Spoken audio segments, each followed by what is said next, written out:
GK से top 30+ most important question लेके आए हैं। जितने भी क्वेश्चन हैं आपके एमपी की जितनी भी परीक्षाएं हैं उनके लिए बहुत ज्यादा इंपॉर्टेंट है। आई होप आप लोग अच्छे होंगे। स्वागत है आपका श्रेष्ठ एजुकेशंस में। सीरियल टॉपिक की और वीडियो अच्छा लगे तो वीडियो को लाइक शेयर, चैनल को सब्सक्राइब करिएगा। इस वीडियो का पीडीएफ टेलीग्राम ग्रुप से जुड़ के आप फ्री में प्राप्त कर सकते हैं। पहला क्वेश्चन ये क्या कर रहा है, मध्य प्रदेश में छत्तीसगढ़ के गठन के पश्चात कितने जिले हैं? ए ऑप्शन आपका राइट होगा इस क्वेश्चन के लिए। तो मध्य प्रदेश में छत्तीसगढ़ के गठन, जो गठन इसका हुआ था 1 नवंबर सन 2000 को इसका गठन हुआ, के पश्चात 45 जिले थे। परंतु मध्य प्रदेश सरकार ने बाद में नए जिलों का गठन किया, अतः वर्तमान में मध्य प्रदेश में जिलों की संख्या कितनी है? 55। ए ऑप्शन आपका इस ऑप्शन के राइट होगा। लेकिन अगर 45 नहीं होता तो यहाँ 55 यानी 55 राइट आंसर हो जाएगा। ठीक है, अगला क्वेश्चन।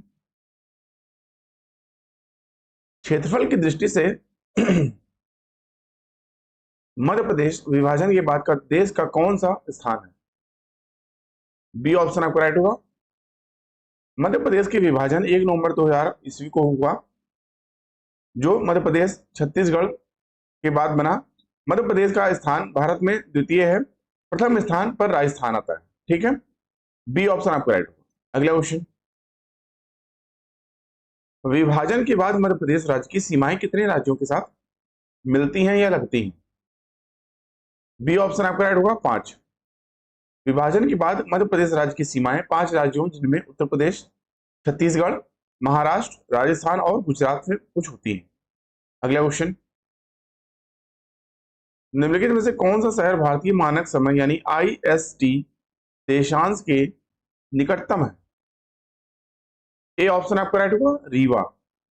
भारत में भारतीय मानक समय यानी IST का निर्धारण इलाहाबाद के पास नैनी से होता है और नैनी से नजदीक दिए गए विकल्पों में रीवा जनपद है, अतः रीवा शहर भारतीय मानक समय देशांश के निकटतम है इस क्वेश्चन के ऑप्शन के हिसाब से। ठीक है, ए ऑप्शन आपका राइट होगा। अगला क्वेश्चन। मध्य प्रदेश का क्षेत्रफल क्या है? इस क्वेश्चन के लिए आपका सी ऑप्शन राइट होगा। तो मध्य प्रदेश की भौगोलिक स्थिति 21 डिग्री 6 मिनट उत्तरी अक्षांश से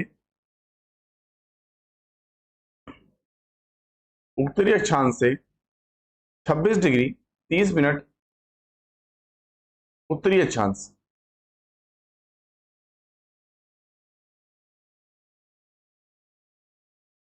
तथा 74 डिग्री 9 मिनट पूर्वी देशांतर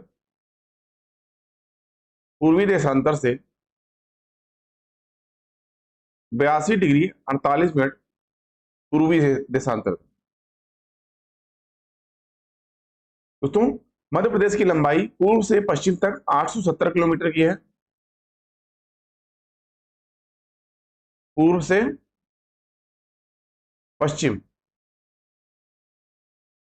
एवं चौड़ाई इसकी जो है उत्तर से दक्षिण वो है आपकी 605 किलोमीटर। उत्तर से दक्षिण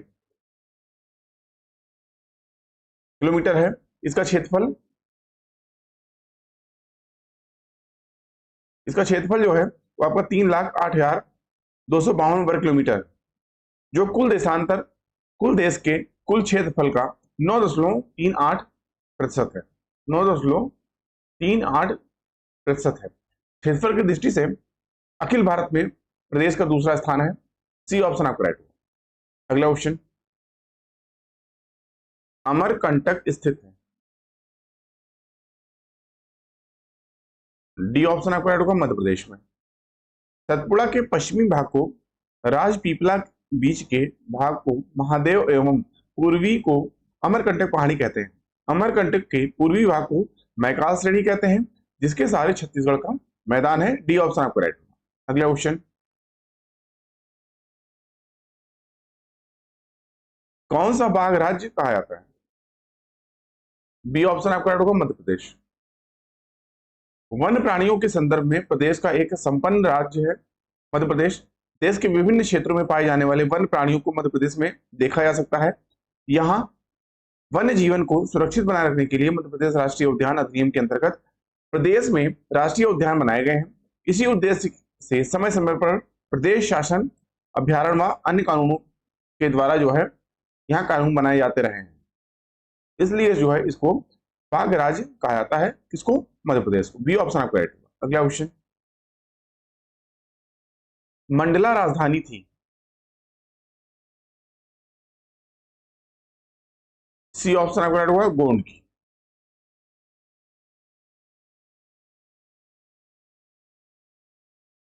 अगला क्वेश्चन, भोपाल बसा है? बी ऑप्शन आपका राइट होगा, 5 पहाड़ियों पर। भोपाल 5 पहाड़ियों पर बसा है। इसमें 2 झीलें हैं। यहाँ की जलवायु सम है। 11वीं सदी के परमार वंशी राजा भोज ने भोपाल नगर को बसाया था। किसने? राजा भोज ने। अगला क्वेश्चन, मध्य प्रदेश का कौन सा क्षेत्र गोंडवाना कहलाता है? डी ऑप्शन आपका राइट होगा, दक्षिण पूर्व क्षेत्र। भूवैज्ञानिक दृष्टि से मध्य प्रदेश विंध्य शैल समूह का भाग है। दक्षिण पूर्व के क्षेत्र को गोंडवाना क्षेत्र के नाम से जो है जाना जाता है, क्योंकि दक्षिण पूर्व क्षेत्र में गोंडवाना समय के विशाल कोयले के भंडार पाए जाते हैं। इसमें मध्य प्रदेश का जबलपुर संभाग क्षेत्र सम्मिलित होता है। डी ऑप्शन आपका राइट होगा। अगला क्वेश्चन, 1956 में मध्य प्रदेश का कौन सा क्षेत्र महाराष्ट्र में मिला दिया गया था? सी ऑप्शन आपका राइट होगा, विदर्भ। तो राज्य पुनर्गठन अधिनियम 1956 के तहत विदर्भ का क्षेत्र मध्य प्रदेश से हटाकर महाराष्ट्र में मिला दिया गया था। सी ऑप्शन आपका राइट होगा। अगला क्वेश्चन, भूवैज्ञानिक दृष्टि से मध्य प्रदेश भाग है? ए ऑप्शन आपका राइट होगा, विंध्य शैल का। अगला क्वेश्चन, निम्नलिखित में से मध्य प्रदेश के किस जिले की सीमा उत्तर प्रदेश को स्पर्श नहीं करती है? डी ऑप्शन आपका राइट होगा, श्योपुर। मध्य प्रदेश के श्योपुर जिले की सीमा उत्तर प्रदेश को स्पर्श नहीं करती, बल्कि यह श्योपुर जिला राजस्थान राज्य से स्पर्श करता है, जबकि भिंड, सतना तथा शिवपुरी जनपद उत्तर प्रदेश की सीमाओं को स्पर्श करते हैं। अगला क्वेश्चन, मध्य प्रदेश की सबसे ऊंची चोटी धूपगढ़ स्थित है? ये ऑप्शन आपका राइट होगा, महादेव पहाड़ियों में। अगला क्वेश्चन, मध्य प्रदेश का सर्वोच्च शिखर धूपगढ़ स्थित है? बी ऑप्शन आपका राइट होगा, महादेव श्रेणी में। अगला क्वेश्चन, मध्य प्रदेश का एकमात्र हिल स्टेशन पचमढ़ी कहां स्थित है? बी ऑप्शन आपका राइट होगा, महादेव पहाड़ियों में। अगला क्वेश्चन, चंबल घाटी मध्य प्रदेश के किस भौतिक विभाग में स्थित है? सी ऑप्शन आपका राइट होगा, मध्य भारत पठार। तो मध्य भारत पठार 24 डिग्री उत्तरी अक्षांश से 26 डिग्री 54 मिनट उत्तरी अक्षांश तथा 74 डिग्री 50 मिनट पूर्वी देशांतर से 79 डिग्री 10 मिनट पूर्वी देशांतर के मध्य स्थित है। आपको बताते चले, यह भाग बुंदेलखंड, अरावली पर्वतमाला तथा मालवा के पठार से घिरा हुआ है, जो विंध्य शैल का समूह पठार है। इस पठार की ऊंचाई लगभग 300 से 500 मीटर के लगभग है। चंबल घाटी इसी पठार का हिस्सा है। यह घाटी जलोढ़ निक्षेप से बनी है, जिसकी वजह से इस क्षेत्र में 15 से 30 मीटर गहरे खड्डे चंबल की निचली घाटी में पाए जाते हैं। इसका दूसरा नाम चंबल उप आर्द्र प्रदेश भी है। सी ऑप्शन आपका राइट होगा, मध्य भारत पठार। अगला क्वेश्चन, मध्य प्रदेश के निम्नलिखित स्थानों में से कौन सा एक 80 डिग्री पूर्वी देशांतर पर या उसके निकटतम स्थित है? ए ऑप्शन आपका राइट होगा, जबलपुर। अगला क्वेश्चन, मध्य प्रदेश की निम्नलिखित में से कौन सी घाटी भ्रंश घाटी नहीं है? डी ऑप्शन आपका राइट होगा, चंबल घाटी। मध्य प्रदेश में बहने वाली नदियों में सोन, नर्मदा, ताप्ती भ्रंश घाटी से होकर बहती है। चंबल नदी मालवा के पठार पर स्थित महू के निकट जो है से निकलती है तथा इटावा जो उत्तर प्रदेश के निकट है या यमुना में मिल जाती है। चंबल नदी के अपरदन से बीड़ों का निर्माण हुआ है। ये बीहड़ डाकुओं की शरण स्थली रहे हैं। अतः चंबल नदी भ्रंश घाटी से होकर नहीं बहती है। अगला क्वेश्चन, मध्य प्रदेश का कौन सा जिला गुजरात और राजस्थान राज्यों की सीमाओं को छूता है? ए ऑप्शन आपको राइट होगा, झाबुआ। अगला क्वेश्चन,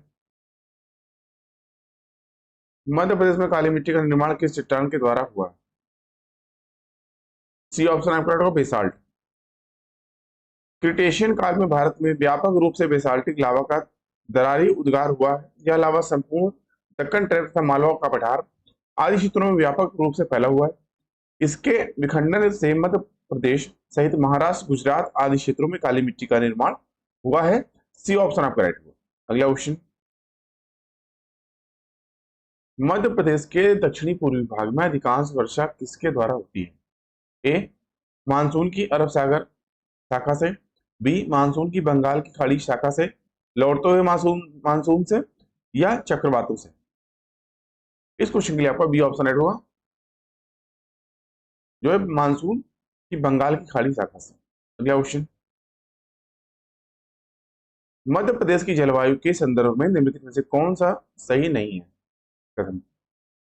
सी ऑप्शन आपका राइट हुआ, मध्य प्रदेश की जलवायु के संदर्भ में सही कथन है मध्य प्रदेश की जलवायु उष्णकटिबंधीय है या राज्य मानसूनी जलवायु के अंतर्गत आता है।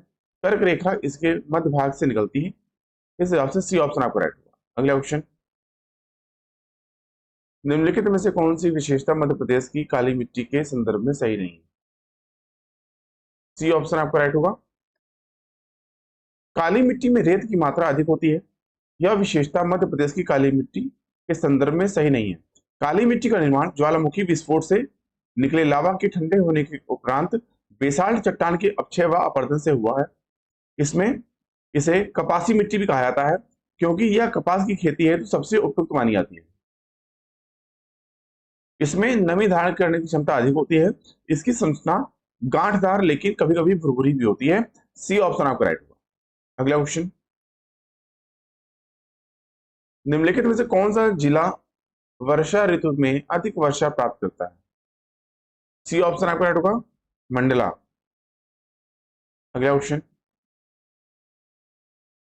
निम्नलिखित में से कौन सा कथन मध्य प्रदेश की जलवायु के संबंध में सही नहीं है?